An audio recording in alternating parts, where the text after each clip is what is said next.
Hey guys, welcome back. Today we are doing something pretty exciting actually.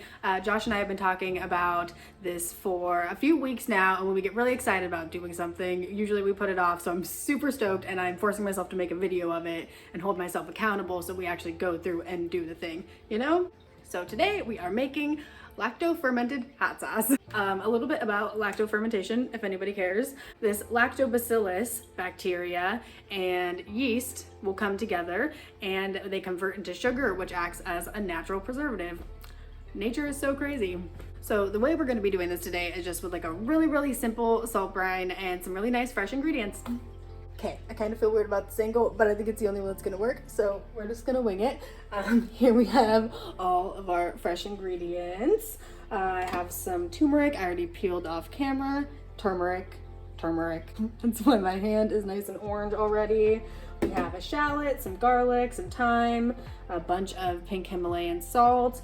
So I'm gonna get everything nice and prepped, and we're gonna speed through this and we can get this party started. Hey, hi, hello, future editing Tony here. So I forgot to mention what kind of peppers I used, and I used mostly Anaheim with a handful of jalapenos. It was a pound in total, also like the equivalent of 1 carrot, I would say. You can absolutely use whatever peppers you want. Josh was just a little bit worried it was gonna be too spicy. Next time I'm absolutely using Serranos. Just a note, back to the video. Because there's kind of a mason jar shortage right now, I'm going to be doing 2 different brines. One's going to be a little bit more spicy than the other, and I think I might sweeten one, or I don't know. I haven't decided exactly which route I'm going to take these, but to start out, I'm just going to do 2 different kind of base ones. Some people may say my knife skills are terrifying. Keep it to yourself, or else. I'm gonna put half of this to the side. This is gonna be essentially our first half. Let's crush up some of this garlic real quick. That shallot is burning my eyes. Ugh. All right, we're gonna fill up our first jar.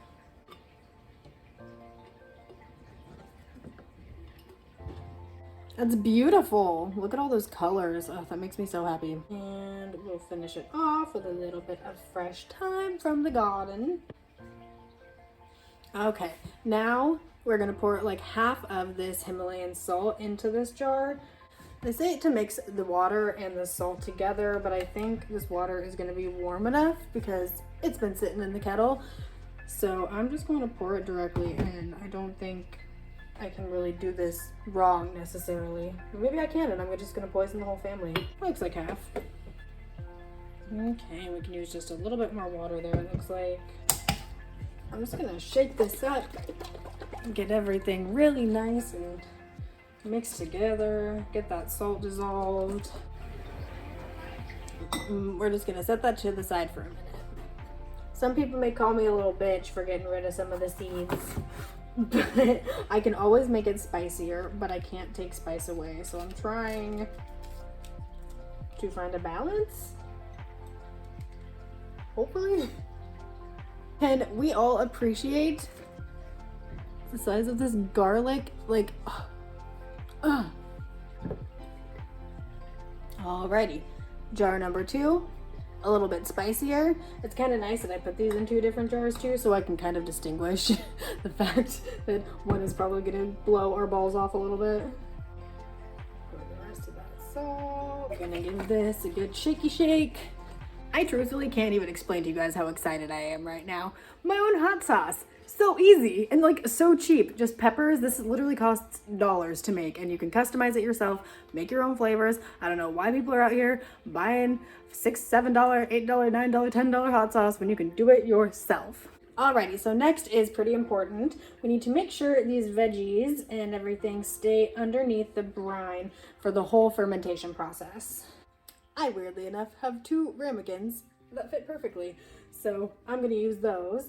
There are other options where you can use a plastic bag or reusable bag filled with water and put that on top, but mostly we just need to make sure everything is under that water. Okay, thanks for hanging in there, guys. Now we are going to stick these in a cool, dark place where they can sit there, do their thing. It's also said that it's important to make sure, whoop, sorry, bud. It's very important to have something underneath the jars to catch any of the excess brine, because while it starts to bubble and ferment, it may bubble over and you just don't want to have a huge mess. So lay a towel down, put it in like a casserole dish, and just check on it every day. Tap it around. If it's bubbling and everything, that means it's good. You have a healthy environment and you're not gonna die, hopefully. So yeah, I'm gonna stash these away and we will check in like a day or two, 3 days, I don't know. It can go up to like 5 to 7 days. You can go longer if you want to, but I feel like that's a little unnecessary. It's going to keep fermenting in the fridge anyways, so we're just gonna see what happens. Hey guys, so it's been like a week. I kind of dropped the ball. I got a little busy, but it is time to check on our fermentation. Sorry, we're wiggling all over the place. I tucked it away under here, under a towel. I've checked it a couple times, but I haven't given it true attention, and it's been, I think, like exactly 7 days today. So from what I've read is that when lactic acid kind of turns into its gas, it creates tiny little bubbles, which you can see right there. And on this jar, we have them right there. So I believe that means this is ready to blend. Alrighty, we have our nice little setup here again. So first we're just going to strain our liquid. Because we did a fair amount of seasoning when we started our fermentation process, I'm not gonna add anything to it, and I'm just gonna blend it up and taste it from there. It's important to save your brine to add back into your fermented hot sauce after to give it a little bit of liquid. Oopsies. And here's our cup of brine. So let's just pulse this bad boy and see what happens. I'm so excited. I mean, it doesn't look that pretty, if I'm to be honest. An inversion blender would have really been ideal. I'm gonna go just a little bit longer. I have this jar that I had upcycled from some barbecue sauce, I wanna say, and a funnel. Let's try to make our lives easy. And we're just gonna go ahead and pour a little concoction on in there.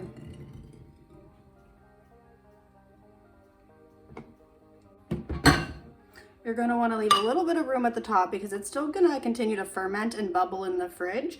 So just to make sure you don't have any kind of explosions, give yourself a little bit of air room. Alrighty, and we're going to do the same thing again with this blend. I think this is the spicier one. Oh my god. And so I also have this little jar that's been laying around that I haven't purposed. And I know it's really small, so it's definitely not all going to fit in here, but I still want to put it in this jar just for easy storing for the fridge. Okay, so we have a little room at the top for this one as well. I know it doesn't look honestly that appetizing, but I think it's gonna be really good. I'm gonna pour the rest in this jar, which I think I'm just gonna freeze, honestly. And I have the rest of the other batch that I made in this jar, and I'm just gonna combine them and freeze them together just for space sake. So here, let me give you a close-up of what we are working with. Honestly, a pretty good amount of hot sauce, and I think the cost of this was maybe like $5 for everything, maybe a little bit more, but for some high-quality homemade fermented hot sauce, like, you can't get better than this. Sorry, I feel like I kind of look like a crazy person today, but let's give this a try. I'm fucking excited. I'm gonna dip in from our little mixture one. No, maybe I should try the first one. Oh, she's thick. I don't know how spicy this is gonna be. Okay, let's try.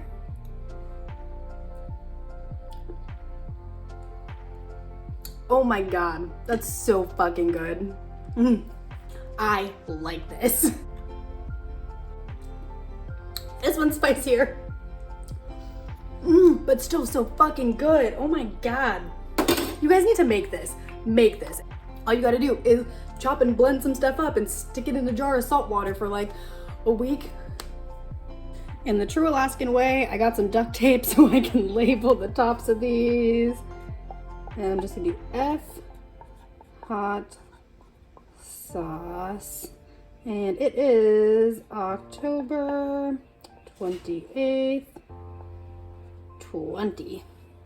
So I'm gonna label all of these like this, except this is the spicier one, so I'm gonna like write a warning label on it. Let me do that real quick and I'll show you.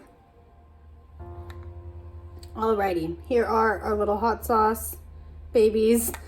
These are gonna go directly in the fridge. One of these is probably honestly gonna end up at the fiance's barber shop just so I can get my spicy fix wherever I'm at, and also so I can force more fermented food onto him.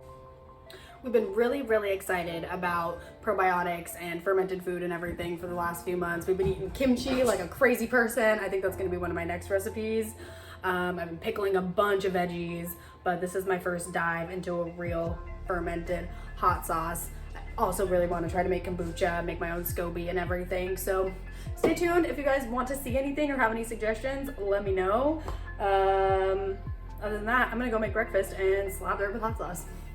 Okay, thanks so much for watching, guys. Subscribe, like the video, do whatever you want. You gotta know the drill. Whatever. Peace.